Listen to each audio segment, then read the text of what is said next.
దేవుని వాక్యమైన బైబిల్లో నుండి మత్తయి సువార్త 10వ అధ్యాయము 31వ వచనము మనము చదివి ధ్యానము చేస్తూ ఉన్నాం. అదే మాటలే ఈ సమయం మందు కూడా చదువుకుందాం. మీరనేకమైన పిచ్చుకల కంటే శ్రేష్ఠులు అనే మాట రాయబడి ఉంది. దేవుడు ఈ మాటలను దీవించి మనకు సమృద్ధిగా అనుగ్రహించునుగాక. ఆమేన్. చదువుకున్నటువంటి లేఖన భాగములో శ్రేష్ఠులు అనేటువంటి పదము మనకు కనిపిస్తూ ఉంది. శ్రేష్ఠులు ఏది శ్రేష్టమైంది అంటే ప్రాణము జీవము శ్రేష్టమైంది. ప్రాణము జీవము శ్రేష్టమైంది. ఈ జీవము ప్రాణము క్రీస్తే. జీవము ప్రాణము క్రీస్తే అని మనము గత దినమందు ధ్యానం చేసినాం. వెలుగు చూడు అనే మాటలు మనకు బైబిల్లో కనిపిస్తాయి. దేవుడు వెలుగై ఉన్నాడు, వెలుగులో ఆయన ప్రకాశిస్తున్నాడు అనేటువంటి మాటలు మనము తెలుసుకున్నాం. మనం చెప్పుకున్నట్టుగా జీవము ప్రాణము క్రీస్తులో ఉంది, క్రీస్తే అని చెప్పుకున్నాం. ఈ జీవము ప్రాణము అనేటువంటిది యేసుక్రీస్తులో అది సమృద్ధిగా మనకు దొరుకుతుంది. యేసుక్రీస్తులో ఈ జీవము ప్రాణము సమృద్ధిగా మనకు దొరుకుతూ ఉంది. యోహాను సువార్త 10వ అధ్యాయము 10వ వచనములో, యోహాను సువార్త 10వ అధ్యాయము 10వ వచనాన్ని మనము చదవాలి. దొంగతనమును హత్యను నాశనమును చేయుటకు వచ్చును గాని మరి దేనికిని రాడు. గొర్రెలకు జీవము కలుగుటకును అది సమృద్ధిగా కలుగుటకును నేను వచ్చితినని మీతో నిశ్చయముగా చెప్పుచున్నానెను. ఇక్కడ సమృద్ధి జీవం మనకు కనిపిస్తూ ఉంది. సమృద్ధి జీవము మనకు కనిపిస్తూ ఉంది. అది ఎవరిలో కనిపిస్తూ ఉంది అంటే కాపరిలో కనిపిస్తూ ఉంది. కాపరి ఎవరు? ప్రభు అయిన యేసుక్రీస్తు. నేను గొర్రెలకు మంచి కాపరిని అని ఆయన చెప్పినట్టుగా మనకు 11వ వచనం జ్ఞాపకం చేస్తుంది. 10వ వచనములో గొర్రెలకు జీవము కలుగుటకును అది సమృద్ధిగా కలుగుటకును నేను వచ్చి తినని మీతో నిశ్చయముగా చెప్పుచున్నాను అనే మాట ఇందులో మనం చూస్తూ ఉన్నాం. ఇప్పుడే ఇక్కడే సమృద్ధి జీవితం ఇస్తానని యేసుక్రీస్తు ప్రభు వాగ్దానము చేసినాడు. ఇప్పుడే ఇక్కడ అనే మాట మనకు కనిపిస్తుంది. అంటే ఆయన జీవాన్ని సమృద్ధిగా ఇస్తాడు. ఎప్పుడైతే మనం విశ్వసిస్తామో అప్పుడే. ఎలాగ దేవుడు సమృద్ధిగా ఇవ్వగలుగుతాడు జీవాన్ని?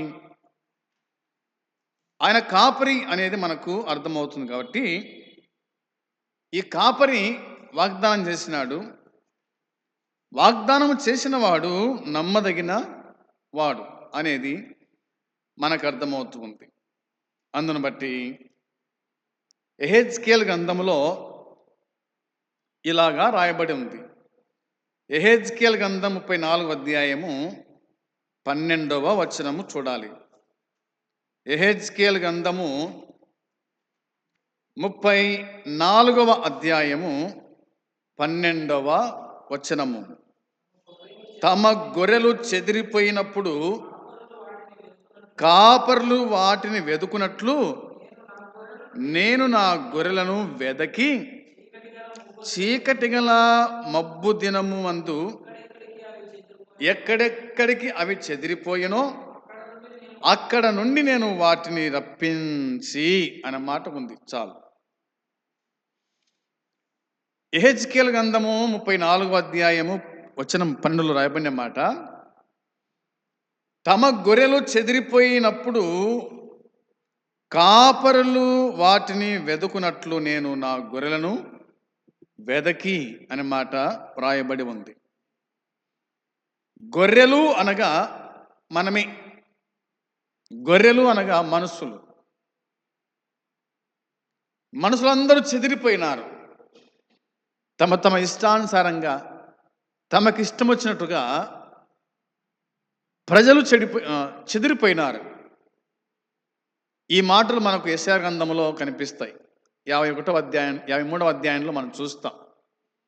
గొర్రెలన్నీ చెదిరిపోయాను అనే మాట మనకు వాక్యం చెబుతుంది. కాబట్టి గొర్రెలు చెదిరిపోయినప్పుడు కాపర్లు వాటిని వెతుకుతారు. ఒకటి చెదిరిపోయిందా, 10 చెదిరిపోయినాయా, 100 చెదిరిపోయినాయా? ఇంతకు ఎలా చెదిరిపోతాయి అవి? చెదిరిపోవడానికి కారణం ఏమిటి? చెదిరిపోవడానికి కారణం కాపరి సరైనోడు కాదు. కాపరి ఒకవేళ లేని సందర్భంలో మరి ఎలుగుబంటి రావచ్చు, తోడేళ్ళు రావచ్చు, కుక్కలు రావచ్చు. వాటి వల్ల కొన్ని గొర్రెలు చెదిరిపోతాయి. తమను చంపేస్తాయేమో అని కొన్ని తమకు తామే చెదిరిపోతాయి. అవునా? సంఘం నుండి ఏ విధంగా కొంతమంది విశ్వాసులు చెదిరిపోతారో ఆ విధంగానే ఆనాటి కాపర్ల విధానాన్ని బట్టి చూసి కొన్ని చెదిరిపోయినాయి అనేది అర్థమవుతుంది. ఇంకేముంది అంటే, నేను నా గొర్రెలను వెదకి అన్నాడు. దేవుడు తన గొర్రెలను ఆయన వెతుకుతాడంట. చీకటి గల మబ్బు దినమందు ఎక్కడెక్కడికి అవి చెదిరిపోయినాయో అక్కడి నుండి నేను వాటిని తప్పించి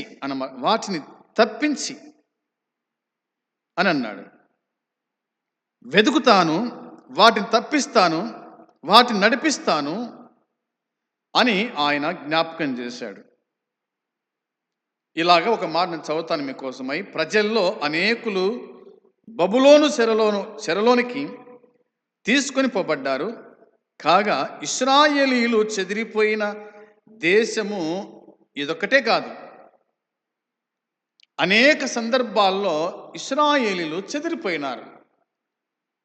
ఎందుకు చెదిరిపోయారంటే, దేవుని మాట వినక, దేవుని ఆజ్ఞను పాటించక, దేవుని వాక్యానుసారంగా జీవించకపోయినప్పుడు దేవుడే వారిని చెదరగొట్టేసినాడు. వారు చెరకు పోయినారు, వారు చెరలోనికి పోయినారు అనగా పరాయి రాజు కిందకి వాళ్ళు వెళ్ళిపోయినట్టుగా దేవుని వాక్యం గుర్తు చేస్తుంది. ఇదే మాట ఇర్మియా గ్రంథం 43వ అధ్యాయము 1వ వచనం చూడండి. దేవుని వాక్యం చెబుతున్న మాట గుర్తు చేసుకుందాం. 43వ అధ్యాయము ఇర్మియా గ్రంథం.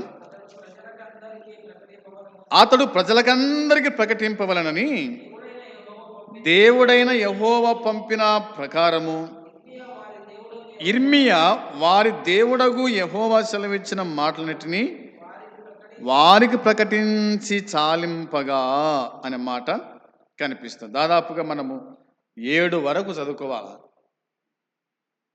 ఇర్మియా దేవుని మాటలు ప్రకటిస్తూ ఉన్నాడు, చాలించాడు అన్న మాట రాయబడింది. 2వ వచనం చూడగా, ఓసయ కుమారుడైన అజర్యయును కరేహ కుమారుడైన యోహన్నానును గర్విష్ఠులందరూ ఇర్మియాతో ఇట్లన్నారు అనే మాట ఉంది. నీవు అబద్ధం పలుకుచున్నావు, ఐగుప్తులో కాపురమునుటకు మీరు అక్కడికి వెళ్ళకూడదని ప్రకటించుటకై మన దేవుడైన యెహోవా నిన్ను పంపలేదు? మమ్మును చంపుటకును బబులోనునకు చెరపట్టుకొని పోవుటకును కల్దీల చేతికి మమ్మను అప్పగింపవలనని నేరియా కుమారుడైన బారాకు మాకు విరోధముగా రేపుచున్నాడు అని చెప్పినట్టుగా వాక్యం చెప్తారు. అంటే దేవుడు పలికిన మాటలు ఇర్మియా పలికాడు, కానీ వారేమో వేరే విధంగా ఆలోచన చేస్తూ ఉన్నారు. వేరే విధంగా ఆలోచన చేస్తున్నాడు. ఇర్మియా పలికిన మాటలు వాక్యానుసారమైన మాటలు, అనగా దేవుడు ఏమి మాట్లాడినాడో అవే ఆయన పలికినట్టుగా మనము చూడగలుగుతూ ఉన్నాం. మనము చదువుకున్న లేఖన భాగంలో ఆలోచన చేస్తే, బబులోనునకు చెరపట్టుకొని పోవుటకు బారాకు ఇర్మియాను రెచ్చగొడుతున్నాడని వాళ్ళు ఆరోపించినట్టుగా ఈ 3 వచనాల్లో మనకు కనిపిస్తుంది. ఆ తర్వాత 4 నుంచి 7 వరకు చూస్తే యెహోవా మాట వినకపోయిరి అనే మాట కనిపిస్తుంది. వారు దేవుని మాట వినకపోయిరి. ఎప్పుడైతే దేవుని మాట వినరో అప్పుడు ఆయన చెరకు అప్పగిస్తాడు, వారిని చెదరగొడతాడు అనేటువంటి మాటలు ఇందులో మనము చూడగలుగుతూ ఉన్నాం. మనము మరొక వచనం చదువుకోవాలి. రండి, ఇర్మియా లేదా యెహెజ్కేలు గ్రంథము 34లో రాయబడిన మాట చూద్దాం. 15వ వచనం, 34:15 వచనంలో రాయబడిన మాట, నేనే నా గొర్రెలను మేపి పరుండబెట్టుదును, ఇదే ప్రభువు యెహోవా వాక్కు అనే మాట ఉంది. నేనే నా గొర్రెలను మేపి పరుండబెట్టుదును అన్నాడు. గొర్రెల మేపువాడు ఆయనే, గొర్రెలను పరుండబెట్టువాడు కూడా ఆయనే. చెదిరిపోయిన గొర్రెలన్నీ కూడా ఆయన సమకూర్చువాడు. అవునా? వాటికి మేత వేసేవాడు, వాటిని పరుండ చేసినటువంటి వాడుగా మనకు దేవుని వాక్యం చెబుతుంది. ఇవన్నీ కూడా మనకు ఈ వచనాల్లో గుర్తు చేస్తూ ఉంటాయి. ఎలాంటి స్థలంలో మేపుతాడు ఆయన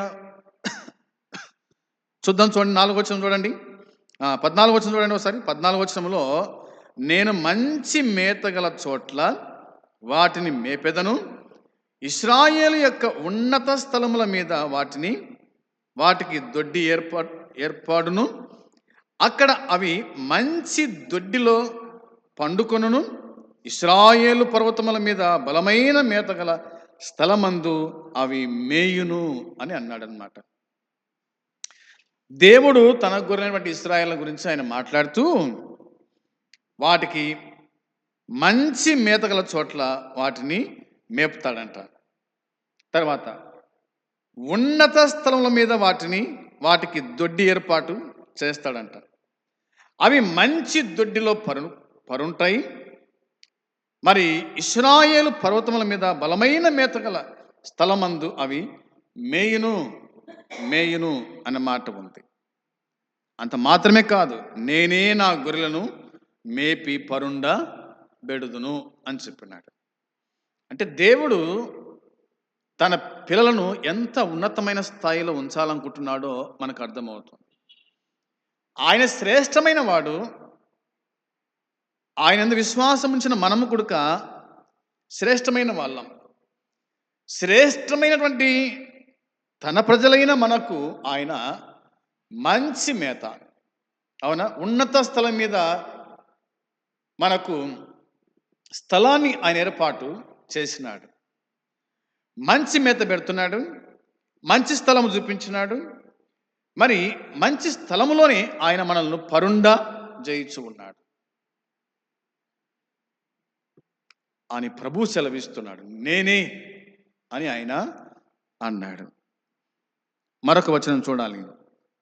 25వ వచనంలో ఇలా రాయబడింది. 25వ వచనంలో, అవి అరణ్యములో నిర్భయముగా నివసించున్నట్లును, అడవిలో నిర్భయముగా పండుకున్నట్లును, నేను వారితో సమానార్థ నిబంధన చేయుదును, దుష్ట మృగములు దేశము లేకుండా చేయుదును అని అన్నాడనమాట. అంటే తన గొర్రెలకు ఏ ఇబ్బంది కలగకుండా దుష్ట మృగములను ఆయన దూరం చేస్తాడంట. తన గొర్రెలను ఆయన సమకూర్చి వాటిని మంచి స్థలములో ఆయన పరుండ చేస్తాడు అనే మాట కనిపిస్తూ ఉంది. నిజమే, అరణ్యములో నిర్భయముగా నివసించాలంటే ఏ ఆపద రాకుండా, ఏ కష్టము రాకుండా కదా, ఏ భయము లేకుండా ఉండాలంటే కాపరి అందుగాను దుష్ట మృగాలన్నిటి కూడా దూరము చేయాల్సిందే. ఏ దుష్ట మృగము దాని మీద వచ్చి పడకుండా ఆయన దూరం చేసేసినాడు. అప్పుడు తన గొర్రెలైనటువంటి ఇశ్రాయేలీయులు అరణ్యములో, అడవుల్లో ఎక్కడ ఉండగాని వాటికి భయం లేకుండా ఆయన చేయగలిగినాడు అనేది మనకు అర్థమవుతుంది. దేవుడు ఉన్నంతకాలము తన గొర్రెలకు ఏమి కాదు, మనం ఉన్నంతకాలం మన పిల్లలకు ఏమి కాదు. ఎప్పుడైతే మనము ఉండమో అప్పుడు వాళ్ళు భయపడతారు. దేవుడు నిరంతరము నిత్యము ఆయన మనతో ఉండేవాడు. అవునా? నిన్ను విడవను ఎడబాయను అని చెప్పినవాడు.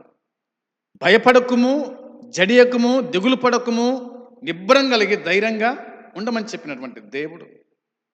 అందును బట్టి ఆయన దుష్టమృగాలను దేశముల నుండి ఆయన దూరము చేసినాడు అనేది మనకు అర్థమవుతుంది. ఆ వచనములో ఇలా రాయబడింది, సమాధానార్థ నిబంధన అనే మాట కనిపిస్తుంది. అవునా? నేను వారితో సమాధానార్థ నిబంధన చేయుదును అని అన్నాడు. నిబంధన చేయుదును అని అన్నాడు. ఏమిటి నిబంధన? దేవుడు ఎవరితో నిబంధన చేసినాడు అంటే, ఒకటవదిగా ఆది కాండము 9వ అధ్యాయము వచనము 8 మనం చదువుకోవాలా. ఆది కాండము 9వ అధ్యాయము వచనం 8. మరియు దేవుడు నోవాహు అతని కుమారులతో, ఇదిగో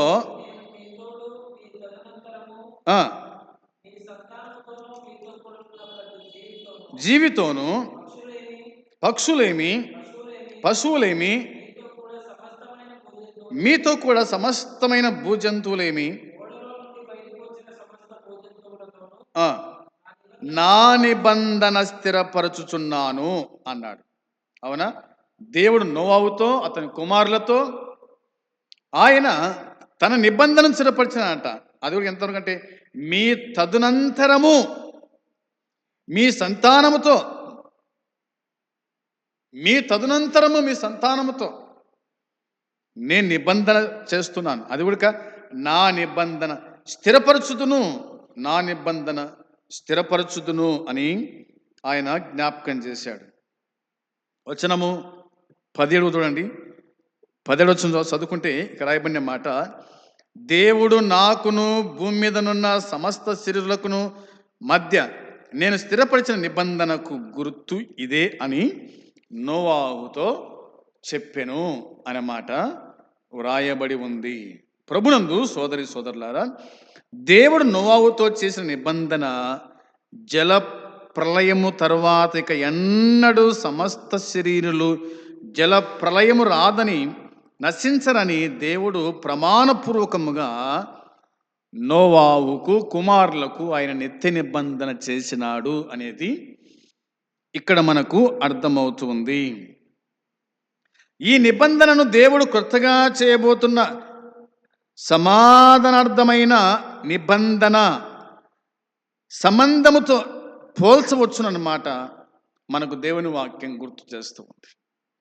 కొత్త నిబంధన ఆయన చేసినట్టుగా మనకు సంఖ్యాకాండములో, యెహోషువ గ్రంథములో, కీర్తనల గ్రంథములో, యెషయా గ్రంథములో ఈ గ్రంథాలలో ఆయన యొక్క నిబంధన తన ప్రజలైన ఇశ్రాయేలులతో ప్రవక్తలతో ఆయన నిబంధన చేసినట్టుగా దేవుని వాక్యం మనకు గుర్తు చేస్తూ ఉంది.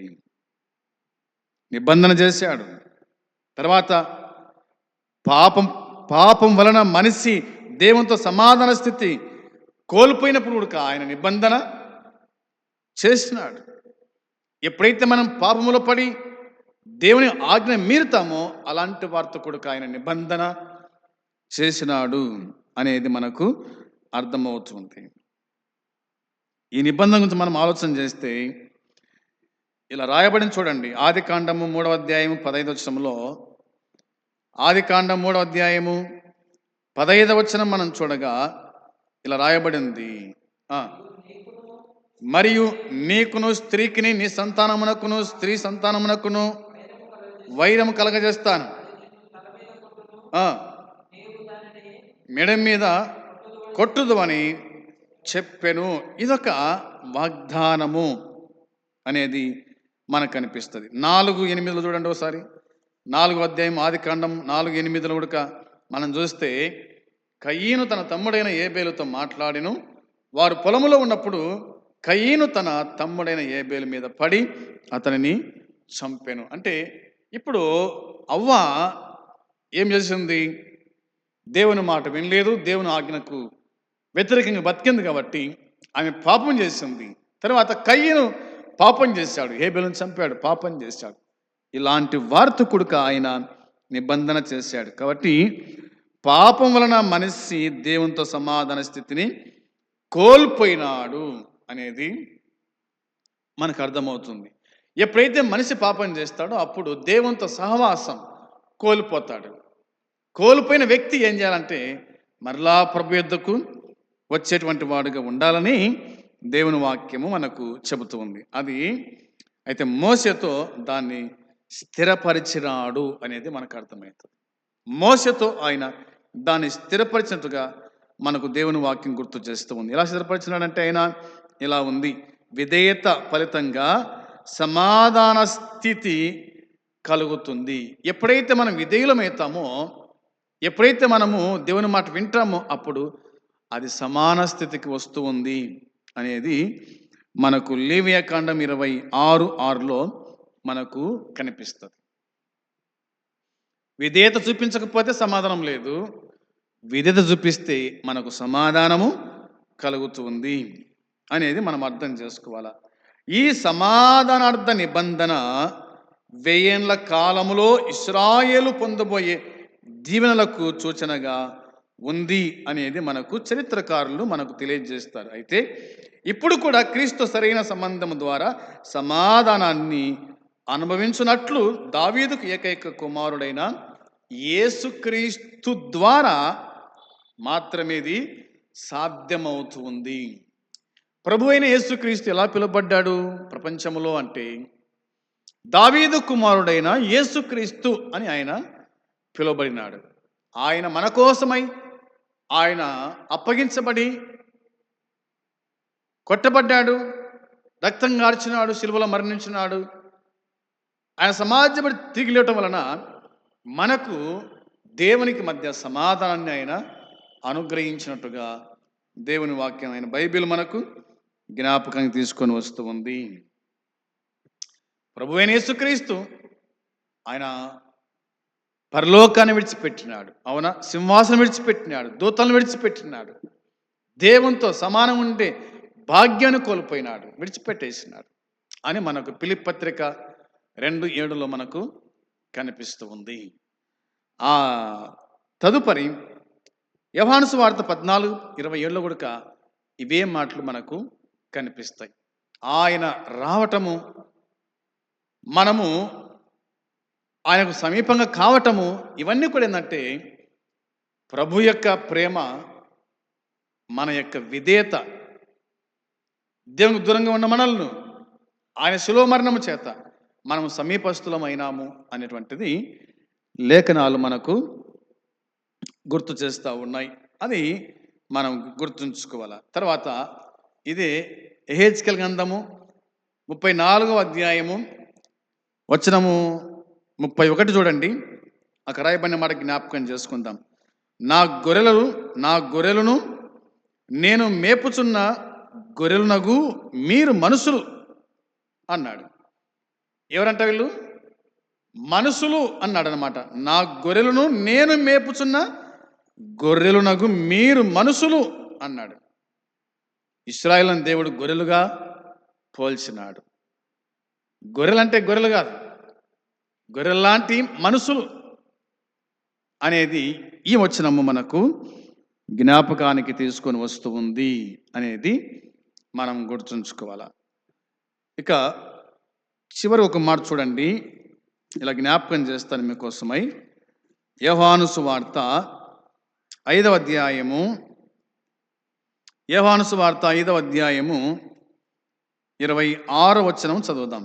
5వ అధ్యాయము 26వ వచనంలో, తండ్రి ఎలాగూ తనంతట తానే జీవము గలవాడై ఉన్నాడో అలాగే కుమారుడును తనంతట తానే జీవము గలవాడై ఉండుటకు కుమారునికి అధికారము అనుగ్రహించెను అనే మాట వ్రాయబడి ఉంది.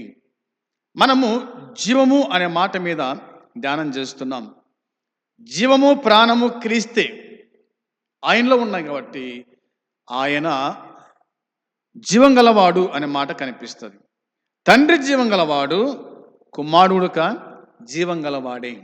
ఆ జీవము యేసుక్రీస్తులో సమృద్ధిగా మనము చూడగలుగుతున్నాం. మనం చదువుకున్నాం ముందే 10:10లో, యోహాను సువార్త 10:10లో జీవము గురించి. అది సమృద్ధి అయిన జీవము ఆయన తన గొర్రెలకు అనుగ్రహించినాడు అనేది దేవుని వాక్యము చెబుతుంది. అందుని బట్టి మరి జీవము ప్రాణము క్రీస్తే, క్రీస్తులోనే మనకు జీవము, క్రీస్తులోనే మనకు ప్రాణం ఉంది అనేది మనం జ్ఞాపకం చేసుకోవాలా. ప్రభువైన అయిన యేసుక్రీస్తు మన కోసమై ఆయన చనిపోయినట్టుగా మనం చూస్తాం. అంటే చనిపోయిన మనల్ని బతికించడానికి బతికిన ఆయన చనిపోయినాడు. చనిపోయిన మనల్ని బతికించడానికి బ్రతికిన ఆయన చనిపోయినాడు. ఆయన చనిపోయి మనల్ని ఆయన బ్రతికించినాడు, తన సొత్తుగా చేసుకున్నాడు. అలాంటి మనము దేవునికి విధేయత చూపుతూ భక్తి జీవితంలో మనం బలపడుతూ క్రీస్తు కోసమై మనము ఎదురు చూసేవారుగా ఉండాలి. ఆయనకు మహిమను తెచ్చేవారుగా ఉండాలి అనేది జ్ఞాపకం చేసుకుంటూ ప్రభు సన్నిధిలో మనం ముందుకు సాగుదాం. అట్టి కృపదేవుడు మనకు సమృద్ధిగా అనుగ్రహించునుగాక. ఆమేన్. ప్రార్థన. ప్రేమగల తండ్రి, మీకు వందనాలు, స్తోత్రం చెల్లించుకుంటున్నాం. చదువుకున్న ఈ లేఖన బాగా మీరు దీవించారు, ఆశీర్వదించారు. అనేకులు వినడానికి నువ్వు చూపిన కృపకై స్తోత్రం, స్తుతులు చెల్లించుకుంటున్నాం. ప్రాణము జీవము మీరే అయి ఉన్నందుకై స్తోత్రాలు. మేము కేవలం నిష్ప్రయోజకులం. ప్రభువా, నీవే మమ్మల్ని నడిపిస్తున్నావు, కాపాడుతున్నావు, సంరక్షిస్తున్నావు, పోషిస్తున్నావు, బ్రతికిస్తున్నావు. అందును బట్టి స్తోత్రం, స్తుతులు చెల్లించుచు ఉన్నాం. మేము నీ వారం ప్రభువా, ఎంతో భయం కలిగి భక్తి కలిగి జీవించుటకు నీ కృప మెండుగా దయచేసి కాపాడి సహాయపడమని, మమ్మలను మా కుటుంబాలు దీవించి ఆశీర్వదించమని యేసయ్య పరిశుద్ధమైన నామంలో ప్రార్థించి అడిగి స్తుతించి వేడుకొనుచు ఉన్నాము తండ్రి. ఆమేన్. పరలోకమందున తండ్రి ప్రేమ, మన ప్రభువైన యేసుక్రీస్తు కృప, పరిశుద్ధాత్మ సన్నిధి సహవాసం కూడి వచ్చిన మనకు సకల పరిశుద్ధులకు ఇప్పుడు ఎల్లప్పుడు సదాకాలము తోడై ఉండునుగాక. ఆమేన్. అందరికీ వందనాలు.